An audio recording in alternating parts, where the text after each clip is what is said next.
अस्सलाम वालेकुम। 3 साल 7 माह इमरान खान की हुकूमत में वो पाकिस्तान में लूट मार हुई जिसका हिसाब लगाना जो है वो मुश्किल है। और ये सारी फाइनेंशियल करप्शन थी, आपको हर जगह पर नजर आएगा। लेकिन निज़ाम कुछ इस तरीके से बना दिया गया कि गंदा किया गया।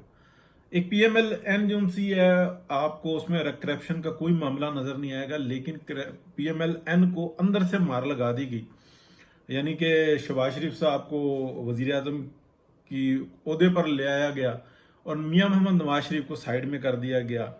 अब वो निज़ाम जो है ना चल नहीं रहा। लेकिन मैं बड़ी इंपॉर्टेंट बात करने लगा हूं। वो जो मादा है, वो जो माल है, लेट सपोज अगर आप सिर्फ सिंध हुकूमत के अंदर यानी कि पीपल्स पार्टी हुकूमत के अंदर देखें तो पाकिस्तान में गंदम का बहरान पैदा करने के लिए उन्होंने अपने 4 लाख टन जो सा ना सरकारी खजाने से यानी कि सरकारी माल यानी कि सरकारी जो गंदम है वो चोरी करके अफगानिस्तान स्मगल कर दी। ना किसी एक एजेंसी ने नहीं पूछा कि ये गई कहाँ, इसका जवाब कौन देगा। लेकिन क्योंकि ऊपर से लेकर नीचे तक मामला फिक्स था तो ज़रूरत भी नहीं है ना सुप्रीम कोर्ट, ना हाई कोर्ट, ना नैब कोर्ट, ना किसी को के पेट में दर्द हुआ, और ना पीएमएल एन जो इंसान है वो इस मामले के ऊपर आवाज़ उठाती है। माँ सिवाय इसके कि सोशल मीडिया पे किसी किसी जगह पे आपको कुछ मिनट्स नज़र आ जाएंगे वो बेचारे, और फिर उसको पजीराई भी नहीं मिलती।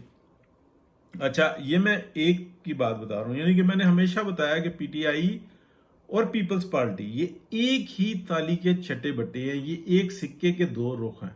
अब जो मरियम नवाज शरीफ ने जो आज जजेस के बारे में जो बात की है और ये जो ललकारा है और जो उन्होंने अल्फाज अदा किए हैं, कुछ लोगों का ये कहना है कि पार्लियामेंट में ये बात करनी चाहिए थी, लेकिन कुछ लोगों का ये बात का कहना है कि पार्लियामेंट को नहीं इस्तेमाल करना चाहिए था, बल्कि खुलकर सामने आना चाहिए था। और अगर जजेस कोई नोटिस भेजते हैं तो वो नोटिस जो था ना वो मुंह पे दे मारना चाहिए कि नहीं आते, नहीं करते, तुम बताओ क्या चाहते हो। इसलिए कि जो जजेस की जो लॉट जिस तरीके से आ रही है आगे और जो सूरत हाल बन रही है, तो ये बात बिल्कुल वाज़ेह है कि पाकिस्तान के अंदर इंतशार का जो इंतज़ाम है वो सुप्रीम कोर्ट ऑफ पाकिस्तान से हुआ है। और ये जो मैंने आपको बताया था कि जो 5 जजेस हैं, इनके अलावा भी कुछ जजेस हैं, ठीक है, जो 13 में से 5, ये वो जजेस हैं जो हमेशा कहते रहे हैं कि जो स्टैब्लिशमेंट है वो अपनी हदूद में रहे, पार्लियामेंट अपने काम करे और जो जुडिशरी है वो अपने काम करे, यानी कि हर एक को अपनी लिमिट में रहना चाहिए। लेकिन आप देखेंगे कैसा अंधा तमाशा लगाया गया है कि पार्लियामेंट को बिल्कुल ही मफलूज कर दिया गया, ठीक है, और एस्टेब्लिशमेंट और जनाब ये जो 2 नंबर जजेस हैं ये आपस में बहुत अच्छे तरीके से लड़ रहे हैं और बीच में एक फरीक बनाया हुआ है जो पीटीआई है। तो पाकिस्तान को ये किस तरफ लेके जा रहे हैं? इंतशार की तरफ। मसला ये हुआ है कि हर शख्स जो है ना वो चाह रहा है कि दूसरे अपने कपड़े धोए, यहाँ पे बदबू ना फैले, और मैं जो है ना साफ सुथरा निकल लूँ। ऐसा मुमकिन नहीं है, ऐसा हो नहीं सकता। ये जो आज से अगर आप देखें 6 महीने पहले तक कि जी वो फैज हमीद को गिरफ्तार करने की तैयारियां, रास्ते बंद कर दिए, घर में महदूद कर दिया, अच्छा इस तरह की खबरें आती रही, फिर वो मादूम हो गई। आग अगर आप देखें तो वो पूरा का पूरा नेटवर्क उसी तरह से काम कर रहा है। बस सिर्फ मसला ये है, पहले वो ऑर्डर्स जो उनसे देना वो अपारा से आते थे, वो पिंडी से आते थे। अभी कुछ ऑफिस बने हुए हैं अलहदा से, उसके अंदर वो पूरा जो है ना सर्कल बैठ के वो काम कर रहा है। लेकिन इसी तरह से मैप बनाया हुआ है कि हमने सी पैक पे ये काम नहीं होने देना, पाकिस्तान में ये काम नहीं होने देना, हमने यूं रकमें निकालनी है, हमने इस तरीके से भेजनी है, इसके अलावा कुछ भी नहीं है। और एक एक आप ये देखें कि एक एक जो आप कह लें कि जो सब्जेक्ट है, ठीक है, फर्द को सब्जेक्ट कह लें, एक एक सब्जेक्ट के बारे में फाइल बनी हुई है। जिस तरह से ऑस्ट्रेलियन जो क्रिकेट टीम है वो एक एक शख्स के बारे में ये गिनती रखती थी कि ये शख्स इसको ऐसी बॉल कराओ तो ये ऐसे हिट मारता है, और ये बात बताई जाती थी बॉलर को कि ऐसा काम करना तुमने।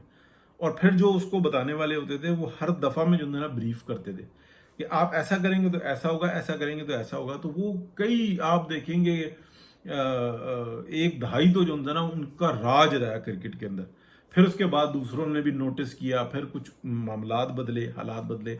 اب دیکھیں میں آپ کو جو بات بتانے لگا، مریم نواز شریف نے جس طریقے سے للکارا ہے، مور دین 90% یہ چانس ہے کہ اگلے 48 گھنٹے کے اندر، 48 گھنٹوں کے اندر شہباز شریف صاحب کو ایک مشورہ ملے اور وہ آ کر ایسی چول ماریں کہ سب کا سب جمزانہ روڑ جائے، بلکہ مریم نواز ایک مشکل میں آ کر کھڑی ہو جائے. اور اس کے بعد پھر ہم دیکھیں گے کہ وہی نیٹ ورک ہوگا، وہ پوری کی پوری سپورٹ کے ساتھ جو ہے نا شہباز شریف صاحب کے ساتھ کھڑا ہوا ہوگا، بلکہ وہ اپنا کام کر کے اپنے کام میں لگ جائیں گے. اور نون لیگ جو ان سی ہے نا وہ ایک مزید تماشا بنے گی. لیکن یہ تو 90% ہو گیا، 10% ایسا بھی ہو سکتا ہے کہ باقاعدہ جو ہے نا شہباز شریف صاحب کو ایک محدود کر دیا جائے اور میاں محمد نواز شریف خود فرنٹ پر آ جائے. اور فرنٹ پر آ کر وہ ڈیل کرتے ہیں اور وہ بتا دیتے ہیں کہ اگر اس طرح کی کوئی بات کرنی ہے تو اس سے بہتر یہ ہے کہ آپ استعفیٰ دے دو، تو معاملات کوئی اور سنبھال لے گا. تو شاید جو ہے نا شہباز شریف صاحب کی ایسی باتوں سے بچ جائے. یہ 3-4 دفعہ تو ایسا ہے، بلکہ ایک دفعہ جب اینٹی اسٹیبلشمنٹ معاملات کے اندر، اینٹی اسٹیبلشمنٹ کیا ہوتا ہے بیانیہ کہ اسٹیبلشمنٹ اپنی حدود کے اندر ہے، اپنے دائرہ اختیار سے باہر نہ نکلے. تو مریم نواز شریف کے بارے میں شہباز شریف صاحب نے یہ کہا تھا کہ وہ جذبات میں وہ کہہ گئی ہوں گی اور ان کے معنی یہ نہیں ہے. تو شہباز شریف صاحب سے کوئی توقع نہیں ہے، وہ بس اپنی سپیڈ پہ بھروسہ کرتے ہیں، اپنے معاملات پہ بھروسہ رکھتے ہیں، اور اتنی سپیڈ پہ بھروسہ رکھتے ہیں اس وقت کہ وہی وزیر اعظم رہیں. تو دیکھتے ہیں.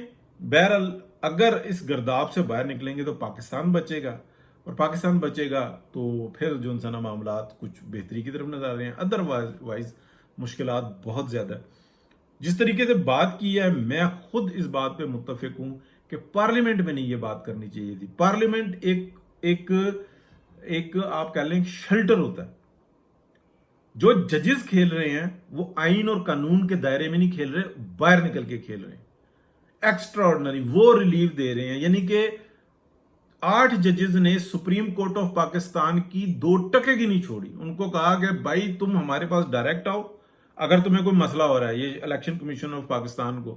اور پی ٹی آئی کو جو فریق بھی نہیں ہے ان کو کہا کہ اگر آپ کو کوئی مسئلہ ہوتا ہے تو ہمارے پاس آؤ، لعنت بھیجو registry supreme court of Pakistan کے اوپر اور باقی پوری سپریم کورٹ کے اوپر، ہم سے ڈائریکٹ بات کرو. یعنی کہ بائی پاس کر کے رکھ دیا. سپریم کورٹ آف پاکستان کی 2 ٹکے کی نہیں چھوڑی 8 ججز نے. تو وہ بھی کھل کے باہر آئے ہیں نا، تو ادھر بھی کھل کے باہر آنا چاہیے تھا. بہت شکریہ جی. یہ بات میری ہے. اللہ پاک سب کو اپنے حفظ و امان میں رکھے، اور اگر میرے الفاظ میں کوئی ایسی کوئی تلخ بات ہو تو اس کو درگزر کر دیں، مائنس کر دیں. بہت شکریہ. اللہ حافظ.